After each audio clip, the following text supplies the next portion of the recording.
The morning sun filtered through the tall windows of Clarence's house as Prince Charles sat in his private study, reviewing the day's schedule with his personal secretary. The familiar routine of royal duties stretched ahead of him: meetings with government officials, charity visits, and the endless stream of correspondence that came with being heir to the throne. At 72, Charles had grown accustomed to the weight of responsibility that would one day see him crowned King of England. His phone buzzed quietly on the mahogany desk, displaying a California number that made his heart skip a beat.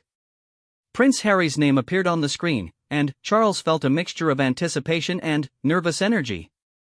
The relationship between father and son had been strained since Harry and Meghan's decision to step back from royal duties and relocate to America. Their conversations had become increasingly rare, often formal and brief when they did occur. Charles answered the call with careful warmth in his voice. "Harry, how wonderful to hear from you." The time difference meant it was still early morning in California, and Charles wondered what had prompted his younger son to call at such an hour. Harry's voice came through clearly, though there was an unmistakable emotion threading through his words. "Father, I have some incredible news to share with you. Meghan and we've just welcomed our daughter." The pause that followed seemed to stretch across the Atlantic Ocean, filled with years of complicated history and unspoken feelings. Charles felt his breath catch in his throat. Another grandchild. The weight of this moment settled over him as he processed what Harry had just told him. "A daughter," he repeated softly, his voice barely above a whisper. "Harry, that's absolutely wonderful news." The formality that had characterized their recent interactions seemed to dissolve in that instant. Charles could hear the exhaustion and overwhelming joy in his son's voice as Harry continued, "She's beautiful, father. Absolutely perfect. 7 pounds, 11 ounces. Born this morning at Santa Barbara Cottage Hospital." Charles closed his eyes, trying to picture his newest granddaughter thousands of miles away. The distance between them felt both physical and emotional, a chasm that had grown wider with each passing month since Harry and Meghan's departure from royal life. Yet in this moment, hearing the pure happiness in his son's voice, Charles felt something shift inside him. "How is Meghan?" Charles asked, genuine concern evident in his tone. Despite the tensions and public controversies that had surrounded his daughter-in-law, Charles had always maintained a fondness for the woman who had brought such evident happiness to his son during their early years together. "She's doing wonderfully," Harry replied, and Charles could almost see the smile on his son's face. "Tired, of course, but absolutely radiant. She was incredible throughout the whole process. I've never been more proud of her." Charles nodded to himself, remembering his own experiences as a new father. The overwhelming mixture of terror and joy, the fierce protectiveness that had consumed him when William and Harry were born. Those memories felt both distant and immediate, reminding him of the young man he had been and the relationship he had built with his sons during their childhood. "Have you chosen a name?"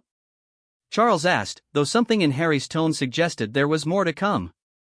Harry's voice took on a different quality, softer and more meaningful. "We have, father. We've named her Lilibet Diana."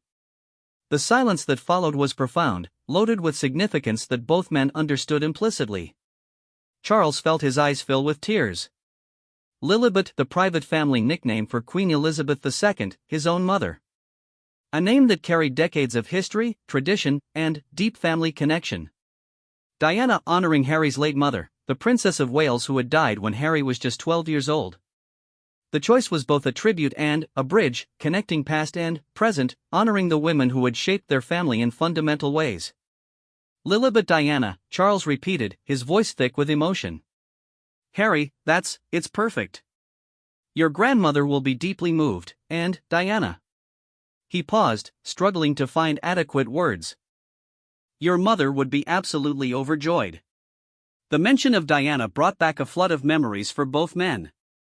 Charles remembered the young woman who had captured the world's attention, who had loved their sons with such fierce devotion, who had struggled with the pressures of royal life in ways that now seemed to echo in Harry's own journey. Diana's absence from moments like this remained a source of quiet pain, a reminder of all the joy she would never experience as a grandmother.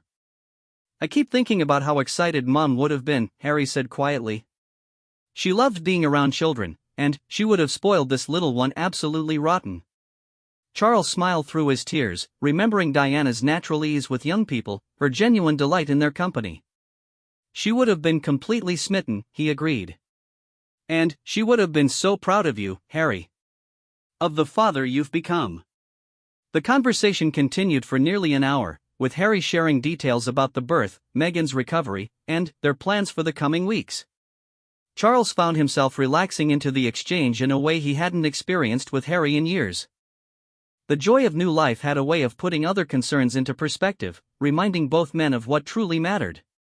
"I'd love to meet her," Charles said eventually, the words carrying both hope and uncertainty. "When you feel ready, of course. I know travel is complicated right now." Harry was quiet for a moment before responding. "We'd like that too, Father. Maybe we can work something out in the coming months. Archie keeps asking about his grandfather in England, and now there's Lilibet to consider as well." The mention of Archie, Charles's other American grandchild, brought another wave of emotion. Charles had met his grandson only a few times, brief encounters that had left him yearning for more connection. The possibility of building relationships with both children felt precious and fragile. After ending the call, Charles sat in his study for a long time, staring out at the London streets beyond his windows.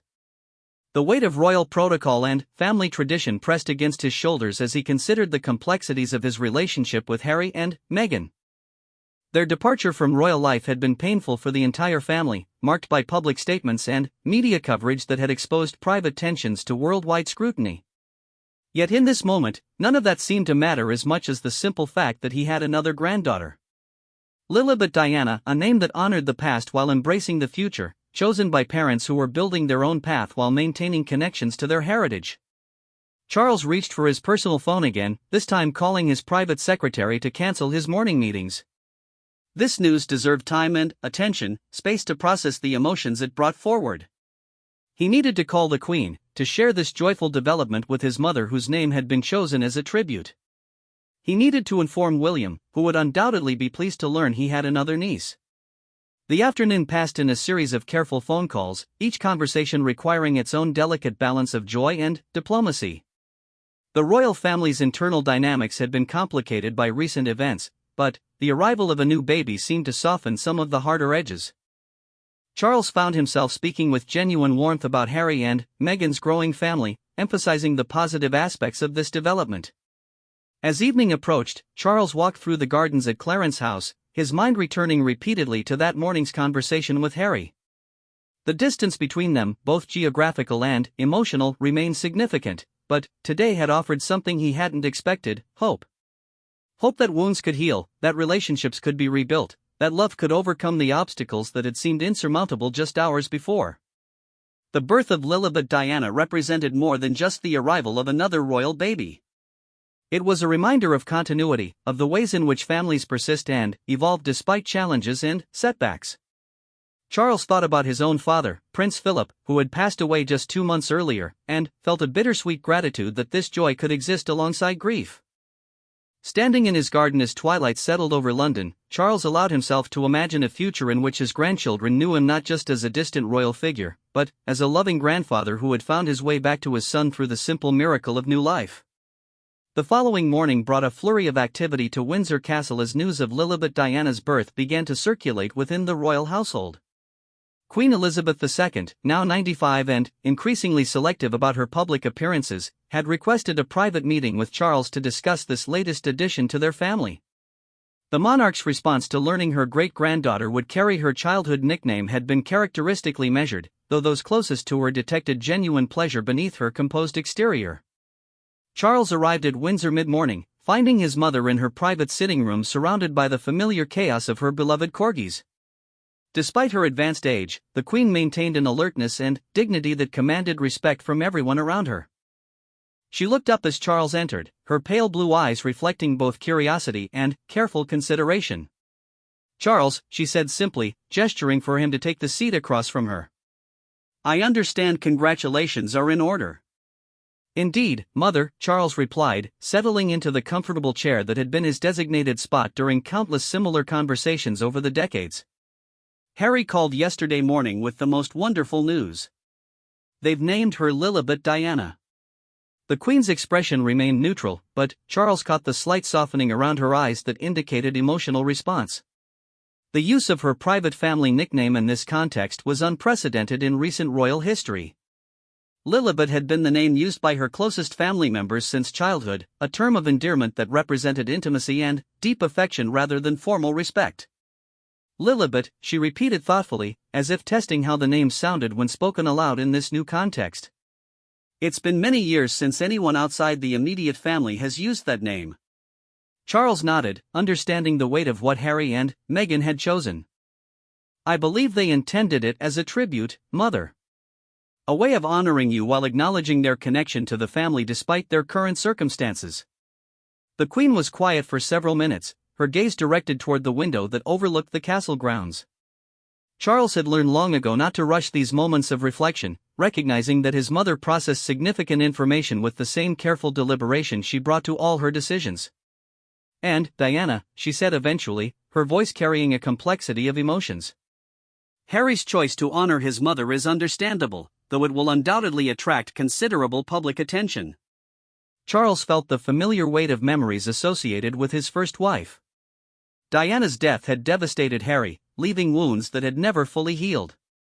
The decision to include her name in their daughter's identity spoke to Harry's continued need to keep his mother's memory alive in his growing family. The public will certainly take notice, Charles agreed. But, perhaps that's not entirely unwelcome. Diana's legacy deserves to be remembered, and Harry's children should understand the remarkable woman their grandmother was.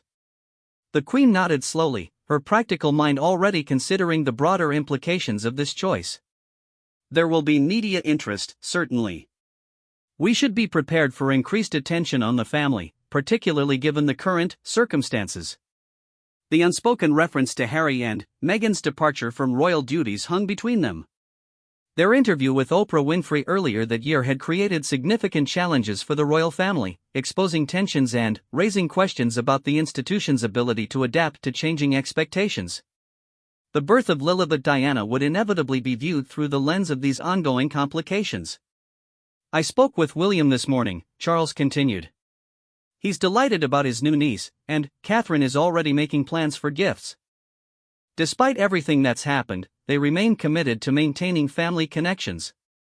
The relationship between the two brothers had suffered considerable strain in recent years, with public speculation about their disagreements and different approaches to royal life. Yet the arrival of a new family member seemed to offer opportunities for healing that hadn't existed before. Queen Elizabeth II stood and walked to her desk, where several photographs of her great-grandchildren were displayed in silver frames. George, Charlotte, Louis, and Archie smiled back at her from various family occasions, reminders of the next generation that would carry the royal legacy forward into an uncertain future. I should like to meet her, the Queen said quietly, her back still turned to Charles. When appropriate circumstances allow, of course. Family is family, regardless of geography or other complications. Charles felt a surge of hope at these words. His mother's willingness to embrace this new great-granddaughter despite the challenging family dynamics demonstrated the kind of grace and wisdom that had characterized her long reign. The Queen's approval could go a long way toward easing tensions and creating space for reconciliation. I'll speak with Harry about arrangements, Charles promised. Perhaps something can be organized for later this summer, when travel becomes more feasible. The conversation continued for another hour, covering practical considerations about public statements, media management, and family protocol. The Queen's decades of experience in navigating complex family situations under intense public scrutiny proved invaluable as they discussed how to handle this joyful news while remaining sensitive to ongoing tensions. That afternoon, Charles returned to his official duties with renewed energy. The announcement of Lilibet Diana's birth would need to be carefully orchestrated, balancing celebration with diplomacy. The royal communications team had already prepared draft statements that would acknowledge the happy news while avoiding any language that might inflame existing controversies. As he reviewed these materials in his office, Charles found himself thinking about the larger patterns of his family's history. Royal births had always carried significance beyond personal joy, serving as symbols of continuity and renewal for the monarchy itself. Yet this particular birth felt different, occurring as it did against the backdrop of unprecedented public questioning of royal relevance and accountability. The choice of names would undoubtedly be analyzed extensively by media commentators and royal watchers worldwide. Some would see it as a gesture of reconciliation, evidence that Harry and Meghan remained connected to royal traditions despite their physical and institutional distance. Others might interpret it as appropriation or manipulation, an attempt to claim royal prestige while rejecting royal responsibility. Charles tried to push aside these cynical interpretations, focusing instead on the genuine emotion he had heard in Harry's voice during their conversation. His son's joy had been unmistakable, as had his desire to honor the women who had shaped their family's history. Whatever political or public relations implications might arise, the fundamental truth remains simple: a father was celebrating his daughter's birth and choosing to connect her to her heritage in meaningful ways. Later that evening, Charles attended a private dinner with several close friends who had known the royal family for decades. The conversation naturally turned to the day's news, with guests offering their congratulations and observations about the significance of the chosen names. Lady Sarah Chatto, the Queen's niece and one of Charles's oldest friends, raised her glass in a toast. "To Lilibet Diana," she said warmly, "may she bring nothing but joy to her parents and healing to our family." The sentiment was echoed around the table, with genuine affection evident in every voice. These were people who had witnessed the royal family's struggles and triumphs over many years, who understood both the privileges and burdens of royal life. Their support for Harry's growing family felt particularly meaningful in light of recent challenges. As Charles drove home through the London streets that night, he reflected on the strange combination of public and private elements that characterized royal life. Tomorrow would bring official statements and media coverage, analysis and speculation about every aspect of this announcement. But, tonight, he was simply a grandfather thinking about a granddaughter he had never met, hoping for opportunities to build the kind of relationship that distance and circumstance had made difficult with his other grandchildren. The weeks that followed brought a steady stream of congratulatory messages from world leaders, family friends, and members of the public. The choice of names had indeed captured global attention, with newspapers and magazines offering detailed analyses of their significance. Most coverage was positive, recognizing the tribute to Queen Elizabeth II and the honoring of Diana's memory as touching gestures that demonstrated Harry's continued connection to his family despite geographical separation. Charles found himself fielding calls from relatives around the world, each wanting to express their pleasure at the news and their hopes for future family gatherings. The extended royal family, scattered across Europe and beyond, understood the complexities of balancing personal relationships with public expectations. Their support provided comfort during what remained a delicate period for family dynamics.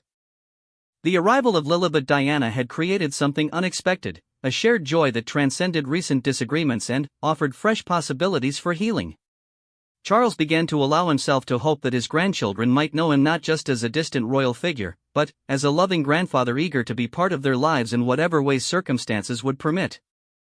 3 weeks after Lilibet Diana's birth, Charles found himself in an unexpected position, actively planning a trip to California. The logistics were complex, requiring coordination between multiple security agencies, diplomatic protocols, and careful consideration of media attention. Yet for the first time in years, Charles felt genuinely motivated to bridge the physical distance that had grown to symbolize much larger separations within his family. The conversations with Harry had continued on an almost daily basis since that first phone call announcing the birth. These exchanges had gradually evolved from formal updates to more natural father-son discussions about everything from feeding schedules to Archie's adjustment to being a big brother. Charles discovered that his younger son had developed into a thoughtful, devoted father whose priorities had shifted dramatically since becoming a parent.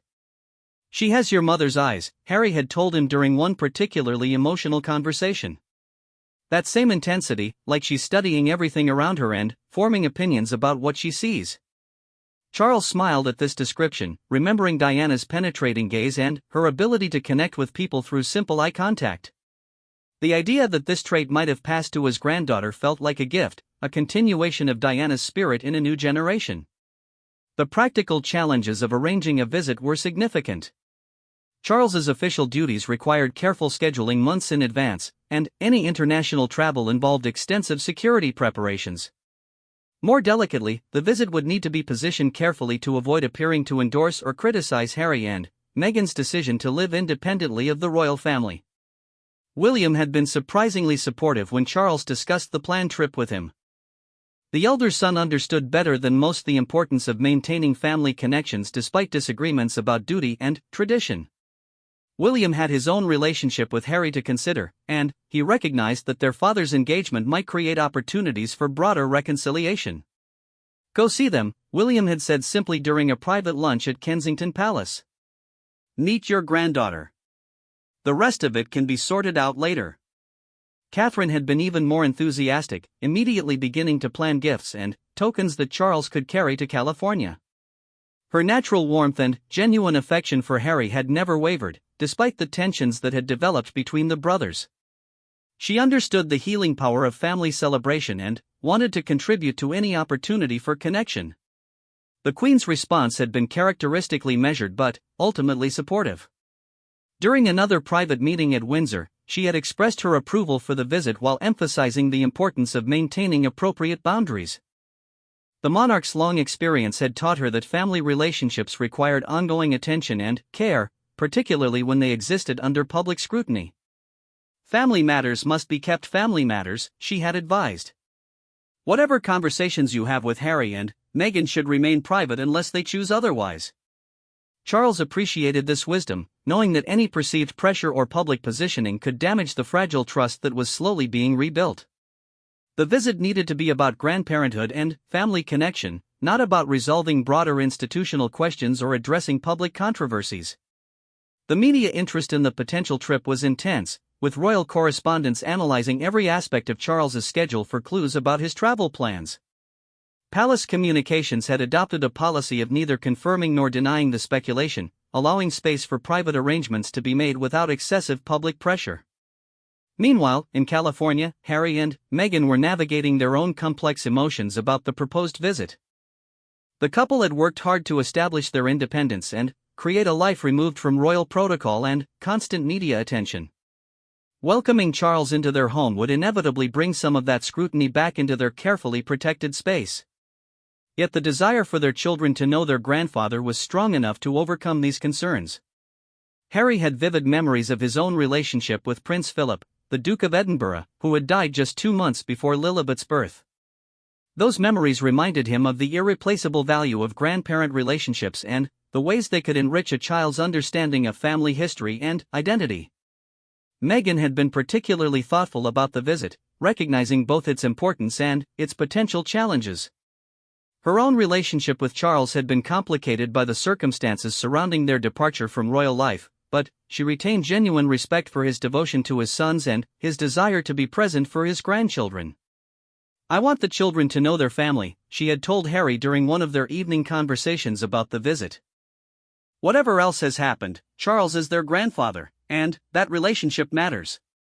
The couple had spent considerable time preparing Archie for his grandfather's visit. At 2 years old, Archie had only vague memories of his royal relatives, but Harry had shown him photographs and told him stories about the grandfather who lived across the ocean in England. The little boy's excitement about meeting this mysterious family member had been infectious, reminding his parents of the simple joy that children could find in expanding their understanding of who belonged to them. As the date for the visit approached, Charles found himself experiencing emotions he hadn't anticipated. The prospect of meeting Lilibet Diana filled him with the kind of nervous excitement he remembered from his son's early years. There was something profound about holding a grandchild for the first time, about seeing the continuation of family features and characteristics in a new generation. He had commissioned a special gift for his newest granddaughter, a custom-made music box featuring a lullaby that had been sung to Diana as a child. The melody carried family history while providing something beautiful and lasting that Lilibet could treasure as she grew older. Charles had also selected books that had been favorites of William and Harry during their childhood, hoping to share some of the stories that had shaped their early years. For Archie, Charles had chosen more interactive gifts that would allow them to play together during his visit. A collection of wooden trains, books about gardens and growing things, and art supplies that might encourage creativity and conversation. Charles remembered the importance of having activities that could occupy restless toddlers while allowing adults to talk and connect. The security arrangements for the visit had required weeks of coordination between British and American agencies. Charles would travel with a minimal staff, emphasizing the personal rather than official nature of the trip. The goal was to create as normal an environment as possible given the extraordinary circumstances of a future king visiting his estranged son's California home. Harry and Meghan had prepared their Montecito residence carefully, creating private spaces where meaningful conversations could occur without concern about outside observation. The couple had learned to value their privacy intensely, and they wanted to ensure that Charles's visit could focus on family rather than protocol or performance. The night before his departure, Charles spent several hours in his study at Clarence House, reviewing photograph albums that chronicled Harry's childhood and young adulthood. The images told the story of a spirited, affectionate boy who had grown into a passionate young man committed to service and social justice. Despite their recent struggles, Charles felt enormous pride in the man his younger son had become. A photograph from Harry's military service in Afghanistan caught Charles's attention. The young prince looked serious and focused, clearly dedicated to his duties and his fellow soldiers. That same intensity and commitment were now directed toward his wife and children, toward building a life that honored his values while providing stability for his growing family. Another image showed Harry at a charity event supporting veterans, his natural ease with people evident in his relaxed posture and genuine smile. Charles remembered Diana's similar gift for connecting with others, her ability to make people feel seen and valued through simple human interaction. These qualities lived on in Harry and would undoubtedly influence the way he raised his own children. As Charles prepared for sleep that last night in London, he allowed himself to hope that this visit might mark a turning point in his relationship with Harry and Meghan. The birth of Lilibet Diana had created new opportunities for connection, fresh reasons to prioritize family over politics and love over institutional expectations. The morning of his departure dawned clear and bright, seeming to promise good fortune for the journey ahead. Charles's staff had handled all the practical details with their customary efficiency, leaving him free to focus on the emotional significance of what lay ahead. He was traveling not as the Prince of Wales or future king, but as a grandfather eager to meet his newest granddaughter and reconnect with a son he had missed more than he had allowed himself to acknowledge. Standing on the tarmac at London Heathrow, Charles felt a mixture of nervousness and anticipation that reminded him of his younger years, when travel had meant adventure and discovery rather than duty and obligation. This trip represented something different, a chance to prioritize personal relationships over public expectations, to choose love over protocol, to embrace the grandfather he hoped to become rather than the distant royal figure he had sometimes been forced to be. The flight to California passed in a blur of anticipation and careful preparation. Charles had brought along several books about early childhood development, hoping to better understand this phase of his grandchildren's lives. He had missed so much of Archie's early development due to the family's relocation and subsequent tensions, and he was determined not to let similar distance develop with Lilibet Diana. As the plane descended toward Santa Barbara, Charles caught his first glimpse of the landscape his son now called home. The rolling hills and coastal scenery were beautiful in their own right, though vastly different from the English countryside that had shaped Charles's own understanding of home and belonging. He tried to imagine Harry and Meghan choosing this place for its peace and privacy, for the opportunity it offered to raise their children away from the intense scrutiny that had characterized Harry's entire life until this point. Harry was waiting at the small private airport, looking relaxed in casual clothes that emphasized how different his life had become from the formal protocols of royal existence. Father and son embraced warmly, and Charles was struck by how much more settled Harry appeared than he had during their last in-person meeting in London over a year earlier. "How was the flight?" Harry asked as they walked toward a waiting car, his demeanor suggesting genuine ease rather than the careful politeness that had characterized many of their recent interactions. "Wonderful," Charles replied, though his attention was already focused on what lay ahead rather than the journey behind them. "I can't tell you how much I've been looking forward to this." The drive to Harry and Meghan's home took them through the beautiful California countryside, with Harry serving as an enthusiastic tour guide pointing out local landmarks and sharing stories about their new community. Charles was struck by how knowledgeable his son had become about this area, how thoroughly he had embraced this new chapter of his life. "Meghan's waiting at the house with the children," Harry explained as they turned into a tree-lined driveway. "Archie's been asking about his grandfather all morning. He keeps practicing saying your name." Charles felt his heart swell at this information. The idea that his grandson had been actively preparing for their meeting, that Charles occupied space in the little boy's thoughts and anticipation, felt like an unexpected gift. The house itself was beautiful but refreshingly normal, lacking the grandeur and formality of royal residences but radiating warmth and family comfort. Meghan appeared at the front door with Archie on her hip, both of them smiling broadly. Charles was struck by how natural and happy they looked, how completely at home in this environment that they had created for themselves. "Welcome to California," Meghan said warmly, stepping forward to embrace Charles with genuine affection. "We're so glad you could make the trip." Archie studied his grandfather with intense curiosity before breaking into a shy smile and hiding his face against his mother's shoulder. Charles was charmed by this typical toddler behavior, remembering similar moments with his own sons at this age. "Hello, Archie," Charles said gently, crouching down to the child's eye level. "I've been so excited to see you. I brought you some special things from England." The mention of gifts immediately captured Archie's attention, and he began to warm up to this new family member who had traveled so far to visit. Charles had learned from experience that patience and consistency were key to building relationships with young children, and he was prepared to take whatever time was needed to earn his grandson's trust and affection. Inside the house, Charles was immediately drawn to the numerous family photographs that decorated the living spaces.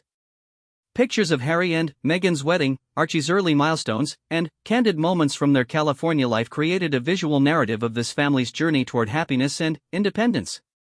"And here she is," Meghan said softly, leading Charles toward the nursery where Lilibet Diana was sleeping peacefully in her crib. Charles felt his breath catch as he looked down at his newest granddaughter for the first time. She was indeed beautiful, with delicate features that seemed to combine the best of both her parents while carrying unmistakable echoes of family resemblance that connected her to generations of royal history. "May I?" Charles asked quietly, gesturing toward the baby. Meghan nodded, carefully lifting Lilibet and placing her in her grandfather's arms. Charles held her with the practiced ease of someone who had raised two sons and welcomed other grandchildren, but there was something particularly moving about this moment. The weight of family reconciliation, the hope for future relationships, and the simple wonder of new life all combined to create an experience that felt both familiar and extraordinary. Lilibet opened her eyes and studied Charles with the intense gaze that Harry had described during their phone conversations. Charles found himself remembering Diana's similar expression, the way she had seemed to see straight through to people's hearts with remarkable perception even as a young woman. "Hello, little one," Charles whispered, his voice thick with emotion. "I'm your grandfather. I've been waiting to meet you for weeks." The baby seemed content in his arms, neither fussing nor crying but simply accepting this new person with the remarkable adaptability of infants. Charles walked slowly around the nursery, talking quietly to Lilibet about the long journey he had taken to meet her and his hopes for their future relationship. Harry and Meghan watched this interaction with visible emotion, understanding the significance of this moment for all of them. The past year had brought considerable challenges for their family relationships, but the arrival of Lilibet Diana had created opportunities for healing that might not have existed otherwise. Over the next several hours, Charles immersed himself completely in the experience of being a grandfather. He played with Archie, building elaborate train tracks and reading storybooks with the kind of focused attention that delighted the toddler. He helped with Lilibet's feeding, marveling at her tiny fingers and the way she seemed to study his face during quiet moments. The conversation between the adults flowed more naturally than any of them had expected. Charles asked thoughtful questions about Harry and Meghan's life in California, their work with various charitable organizations, and their plans for their children's education and upbringing. Harry shared stories about adjusting to American life, about the freedom they had found to pursue meaningful work without the constraints of royal protocol. Meghan spoke movingly about her experience of motherhood, about watching Archie adapt to having a sister and about her hopes for raising children who understood both their heritage and their independence. Charles was struck by her thoughtfulness and the evident love she had for her family, qualities that reminded him why Harry had been so drawn to her in the first place. As afternoon turned to evening, Charles found himself completely relaxed in ways he hadn't experienced in years. The informality of the setting, the focus on family rather than duty, and the simple pleasure of spending time with his grandchildren created an atmosphere of contentment that felt both rare and precious. Dinner was a casual affair around the kitchen table, with Archie in a high chair contributing enthusiastic commentary on everything happening around him. Charles delighted in the little boy's personality, his curiosity about everything and his obvious comfort with his parents and new surroundings. "He's going to miss you when you leave," Meghan observed, watching Archie climb into Charles's lap after finishing his meal. "Perhaps he can visit me in England sometime," Charles suggested hopefully. "There are gardens at Highgrove that I think he would enjoy, and horses that are very gentle with children." Harry's face lit up at this suggestion. He would love that. "He's fascinated by animals, and I have so many good memories of visiting you there when I was young." The evening continued with more stories, more laughter, and the kind of easy conversation that had been missing from their relationship for too long. Charles felt hopeful that this visit might represent a genuine turning point, an opportunity to rebuild trust and create new traditions for their evolving family.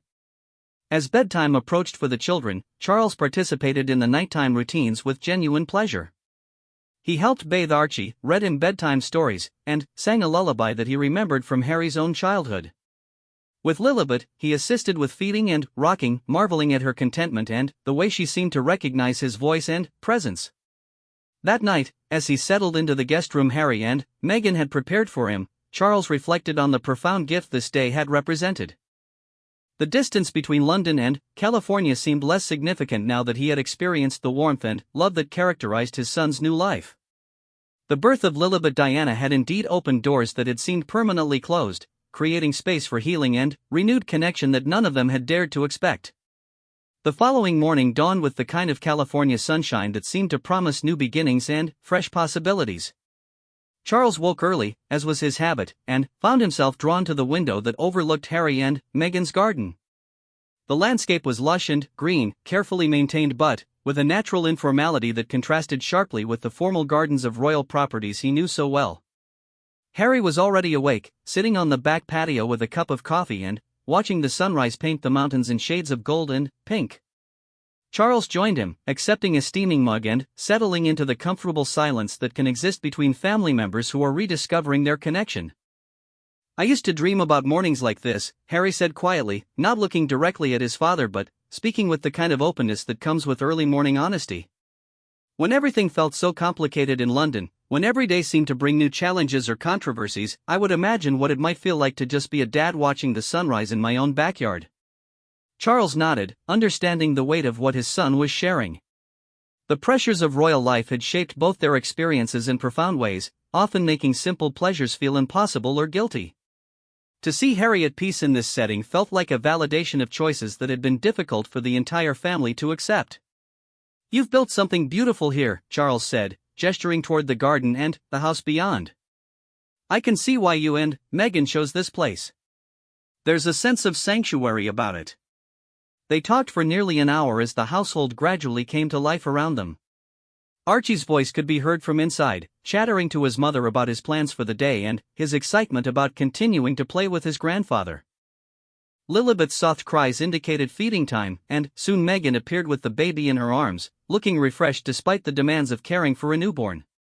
The day that followed felt precious in its ordinariness. Charles helped prepare breakfast, delighting in Archie's enthusiasm for pancakes and his serious concentration as he tried to pour syrup without making a mess. He held Lilibet during her feeding times, marveling at her alertness and the way she seemed to study his face with such intensity. "She's going to be a force to reckon with," Meghan observed, watching her daughter's focused attention on her grandfather. "She has opinions about everything already." Charles smiled, remembering similar observations about both his sons during their infancy. "Strong-willed children often become remarkable adults," he said. "Diana certainly was, and I suspect this little one has inherited that determination along with her name." The mention of Diana brought a moment of emotional connection between all the adults. Harry's love for his late mother remained a central part of his identity, and seeing that connection honored in his daughter's name had profound meaning for Charles as well. The healing power of this acknowledgement seemed to strengthen the bonds being rebuilt between father and son. Mid-morning brought visitors in the form of some of Harry and Meghan's California friends, a diverse group of people from various backgrounds who had become important parts of their new community. Charles was struck by the genuine warmth of these relationships, the way his son and daughter-in-law had found people who valued them for who they were rather than their royal connections. The conversations were lively and inclusive, touching on everything from local environmental projects to childhood education to the challenges of parenting during uncertain times. Charles found himself genuinely engaged with these new people, appreciating their perspectives and the obvious care they had for Harry and Meghan's family. One couple had brought their own young children, and Charles watched with pleasure as Archie played enthusiastically with his friends while the adults talked. The scene felt wonderfully normal, the kind of casual family gathering that had been difficult to achieve within the formal constraints of royal life. "It's good to see Harry so relaxed," one friend commented to Charles during a quiet moment. "When they first moved here, there was still so much tension and uncertainty. But watching him become a father, seeing him build this life with Meghan, it's like he's finally found himself." Charles felt a complex mixture of pride and regret at these words. Pride in his son's resilience and his ability to create happiness for his family, but also regret that such peace had seemed impossible to achieve within the royal context. The conversation reinforced his growing understanding that Harry's departure, while painful, had ultimately been necessary for his well-being. Afternoon brought a more private family time, with Charles reading to both children while Harry and Meghan prepared for a special dinner they had planned. The stories he had brought from England captured Archie's imagination, particularly tales of castles and dragons that seemed exotic to a child growing up in California sunshine. Lilibet seemed content to simply listen to her grandfather's voice, occasionally reaching toward the colorful pictures with tiny hands that reminded Charles of her father's gestures at the same age. The continuity of family characteristics across generations felt both mysterious and comforting, evidence of connections that transcended geography and circumstances. As evening approached, Charles realized that his visit was drawing to a close. His flight back to London was scheduled for the following morning, and he felt genuine sadness at the prospect of leaving this peaceful environment and returning to the formal demands of royal duty. The dinner conversation turned to future plans and possibilities. Harry and Meghan spoke hopefully about bringing the children to England for an extended visit, perhaps during the summer when travel would be easier and they could spend meaningful time with the extended family. Charles shared his own thoughts about creating opportunities for regular connection despite the physical distance between them. "I want Archie and Lilibet to know their English family," Harry said earnestly. "Whatever challenges we've faced, they deserve relationships with their grandparents, their Uncle William, their cousins. Family matters more than politics or protocol." Charles felt deeply moved by this commitment, recognizing the generosity it represented given everything that had transpired. Harry and Meghan were offering to bridge differences for the sake of their children, prioritizing family connection over personal grievances or institutional conflicts. "Your grandmother is particularly eager to meet Lilibet," Charles shared. "The choice of her name meant more to her than I think she knew how to express. She's already making plans for a proper welcome when you're able to visit." The evening continued with more stories, more laughter, and the kind of intimate conversation that builds understanding and strengthens relationships. Charles found himself sharing memories of Harry's childhood, stories about Diana that Meghan had never heard, and reflections on the lessons that parenthood had taught him over the years. As the children were put to bed, Charles participated once again in the nighttime routines that had become so meaningful to him over the past 2 days. Archie's acceptance of his grandfather's presence, his obvious comfort and affection, felt like a profound gift. Lilibet's contentment in Charles's arms during her final feeding of the evening seemed to promise future connections that would transcend current complications. That final night, as Charles prepared for sleep in the guest room, he reflected on the transformation this visit had brought to his understanding of his family's future. The birth of Lilibet Diana had indeed created opportunities for healing that none of them had anticipated. More importantly, it had reminded all of them that love could overcome distance, that family bonds could survive disagreement, and that new life brought new possibilities for connection and understanding. Charles spent his last morning in California helping with breakfast and playing one final time with his grandchildren. The goodbye was emotional but hopeful, with promises of future visits and regular phone calls to maintain the connection they had rebuilt. Archie cried when his grandfather had to leave, clinging to Charles's leg and asking when he would come back. "Very soon," Charles promised, meaning it completely. "And perhaps next time you can come visit me in England and meet your other grandparents and cousins." The flight back to London gave Charles time to process everything that had happened during his brief but transformative visit. He had traveled to California hoping to meet his newest granddaughter and repair damaged relationships with his son. He was returning with something far more valuable, a renewed understanding of what family could mean when love was prioritized over duty, when personal connection trumped institutional expectation. The birth of Lilibet Diana had been more than just a joyful addition to the royal family. It had been a catalyst for healing, a reminder of what truly mattered, and a bridge between past and future that offered hope for relationships that had seemed beyond repair. Charles' return to England is not just a grandfather who had met his granddaughter, but as a father who had rediscovered his son and glimpsed the possibility of a family reunited despite the distance and differences that would always remain part of their story. In the weeks that followed, the relationship between Charles and Harry continued to strengthen through regular phone calls, shared photos, and planning for future visits. The arrival of Lilibet Diana had indeed created space for joy to flourish where pain had once dominated, proving that love could transcend geography, protocol, and even the most challenging family circumstances. The little girl whose birth had brought such happiness would grow up knowing that she had been the bridge that helped heal a family, the reminder that new life brings new possibilities for connection, understanding, and enduring love.